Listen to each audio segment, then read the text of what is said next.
We're here to read a little bit of our book together, and then we'll do our chanting. I'm here with Auntie Jean and Hello, welcome. Charlie. Hello and welcome. And I'm Karen Palmer, and we are going to get started with our next little section here. It is 20.40 if you're reading along with us, if you're watching here live or on the replay. So I'll start, and then we'll go to Auntie Jean and then to Charlie. Is that how we're doing it? Be great. Okay. Receiving is an act of mutuality. It stems from a basic law of the universe expressed in the saying that the sun shines and the rain falls on the good and the evil alike. All gifts of God are given equally and distributed equally. It is your belief that this is not so that causes judgment. All who believe they have more fall prey to righteousness, and all who believe they have less fall victim to envy. Both fall from grace and limit their ability to receive. No gifts are received when all gifts are judged. While the gift is still given, the judgment changes the nature of the gift by limiting its ability to be of service. A gift one feels one cannot use is discarded.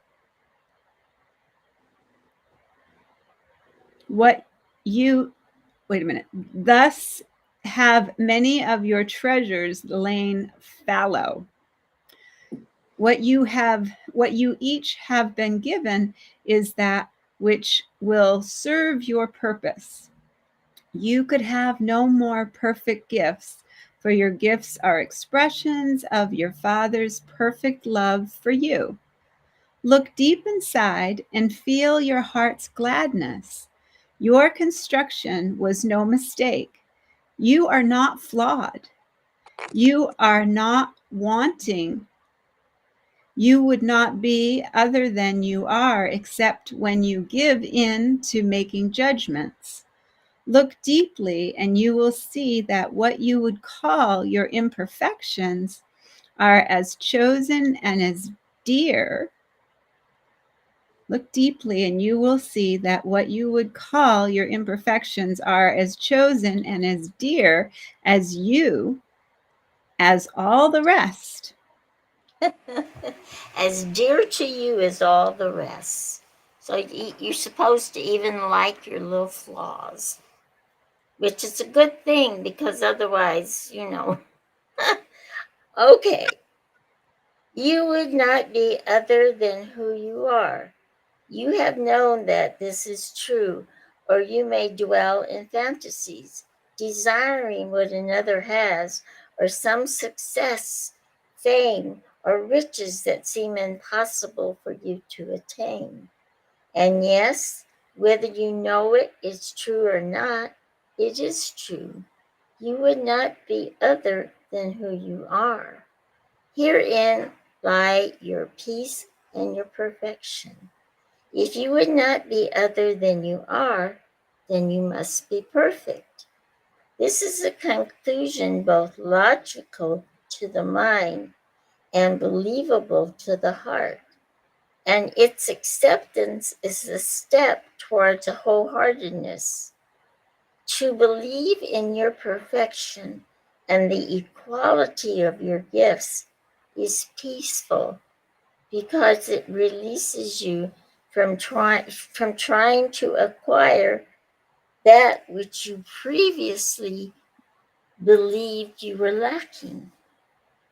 It releases you from judgment because you know that your brothers and sisters are also beings of perfection. When you begin to see them as such, what you will receive from them is far greater than anything you would before have wished to take from them. That's beautiful.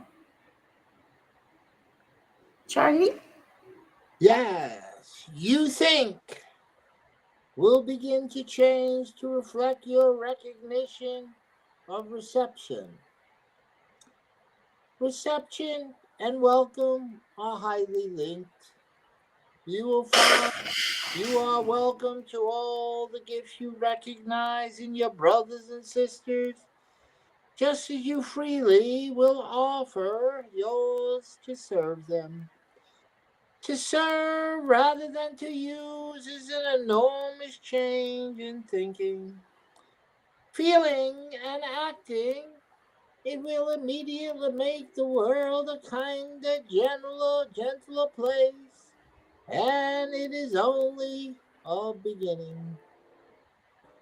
To serve is different from your ideas of serve. However, your ideas of serve are bound to the ideas of charity. Your ideas of charity is based on some having more and some having less. Thus you must remain contingent, contingent in mind that the idea of to serve is being used to replace the idea of to use and is its opposite.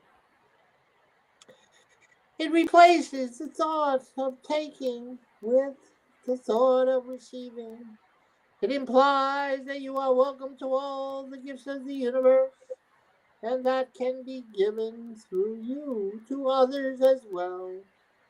It implies willingness rather than resistance to change your thinking you and your feeling from expecting resistance to expecting willingness is another key change that will lead toward wholeheartedness. When you change your action from those of resistance and use to those of being willing to serve and be served, it will assist not only you in your powerfulness, but will bring peacefulness to the world as well. Before you begin to resist the notion that you could have anything to do with world peace, realize that you naturally have reacted with resistance. You must replace your willingness to believe in your inadequacy and smallness with your willingness to believe in your ability and mightiness. Remember not your ego concerns, and remember instead the warmth of the embrace.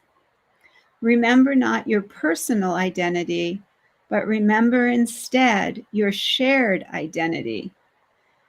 Your personal concerns are concerns that you have been taught to believe you have. They are small concerns, and they are among the reasons for your belief in your inability to affect change within your own life, and certainly within the greater life of the universe. But you must understand that when you think of your personal life, personal concerns, personal relationships, you are separating yourself from the whole. These concerns are a matter of perception and are things your mind has been trained to see as being within its scope. It is as if you have cornered off a little section of life and said, these are the things that relate to my existence and to me, and they are all I need concern myself with.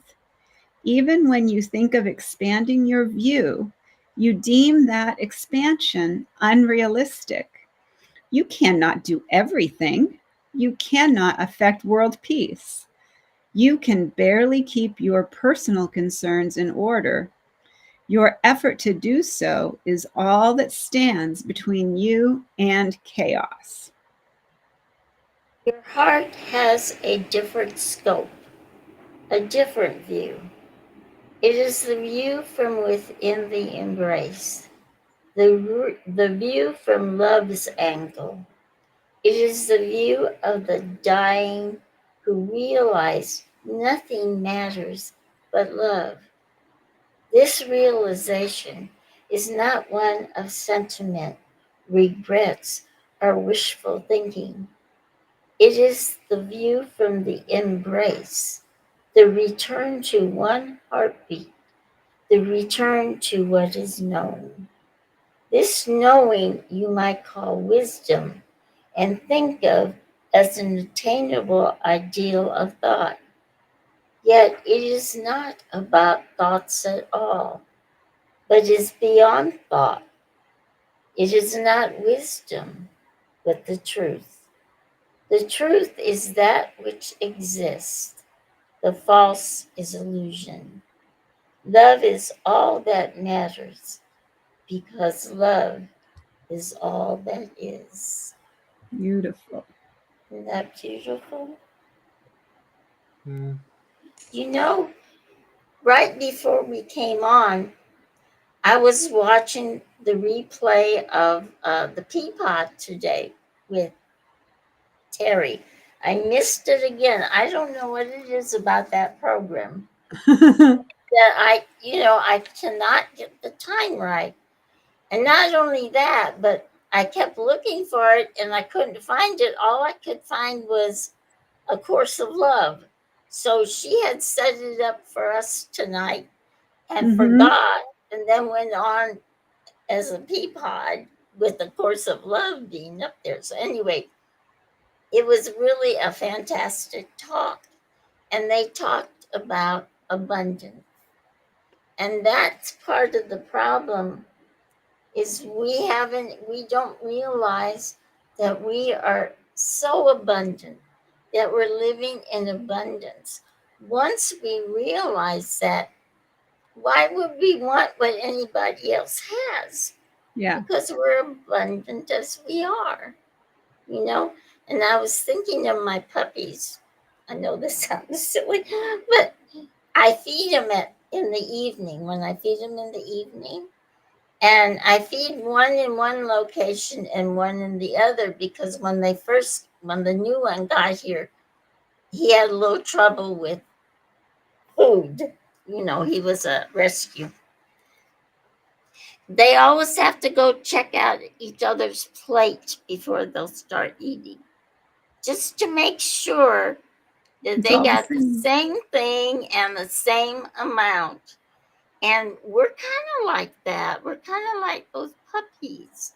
So I really love this lesson. It made me think Yeah. about so many things. And Okay, it's so we're true. going on to chapter 21, right? Love is. Love is. That's correct. Yeah. You want That, me to go ahead and start reading? Okay. Love is. That's my whole paragraph. Love is eternal, and you do not as yet grasp its meaning or the meaning of eternity. This is because, as a particular being, you are time bound. You can realize that eternal, even in your temporary form, if you can let go of your particularity. Particularity has to do with mass, substance, form. Your being is far beyond your imagined reliance on the particular. The particular is about parts, and parts are all you see. I remind you of what was said earlier concerning relationships existing apart from particulars. I repeat that relationship exists between one thing and another, and that is the intersection of parts that the holiness of what is in between is found. This will be discussed in more detail later, but for now I return you through the embrace to the holy relationship, but in a broadened form. Charlie, it's your turn. The holy relationship in its broadened form is eternity. The eternity of the embrace. If the embrace is the source of all, the one heartbeat, then it is eternity itself. It is the face of love, its texture, taste, and feel. It is love conceptualized. It is abstract rather than a particular concept, even while having a seeming structure that your heart can feel.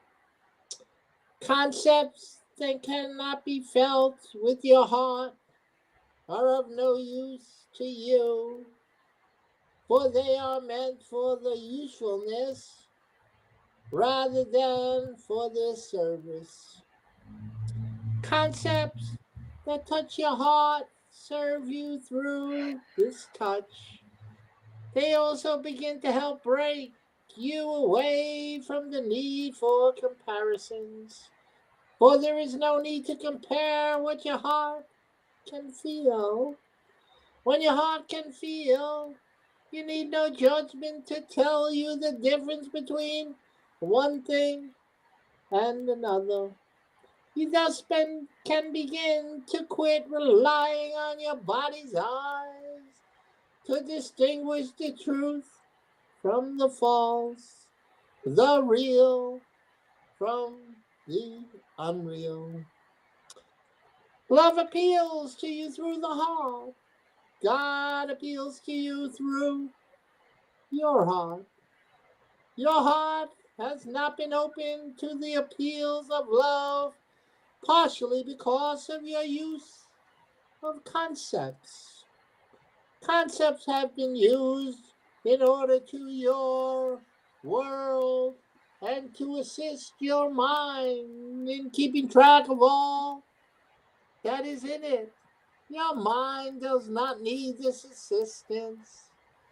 To begin to conceptualize in ways that touch your heart will free your mind of its reliance on thought concepts, thus allowing heart and mind to speak in the same language or to be communicate with in the same way.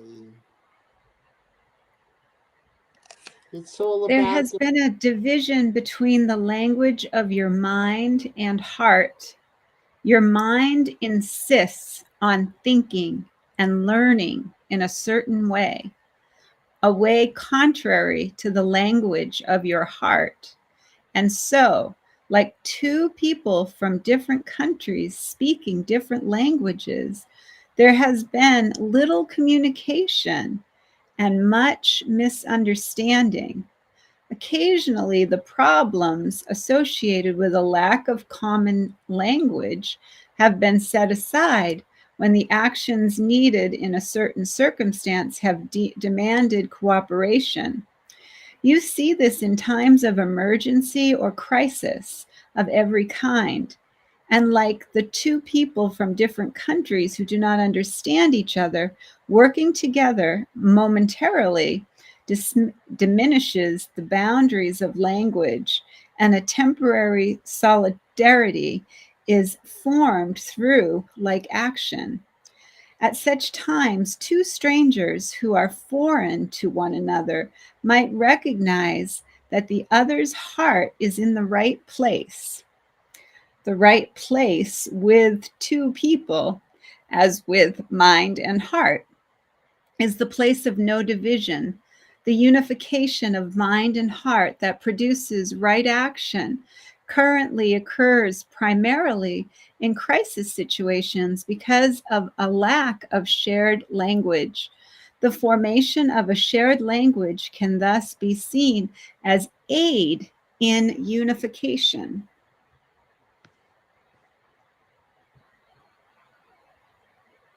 That's an interesting concept. I wonder if we all spoke the same language, would we understand unification Yeah. better? We would feel it better. That interesting. Okay, I guess we have time for what? One more, two more? Yeah, let's finish Um, off with Auntie Jean.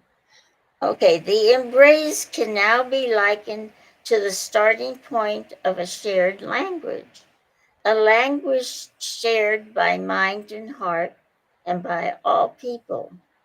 It is a language of images and concepts that touch the one heart and serve the one mind. Conflict between mind and heart occurs for an additional reason as well. Although this conflict has at its root the problem of language as determined by perception. This is a problem of meaning. Mind and heart interpret, wait a minute, I lost my place. This is a problem of meaning. Mind and heart interpret meaning in different ways. You do not even begin to understand the enormity of this conflict or what it means to you.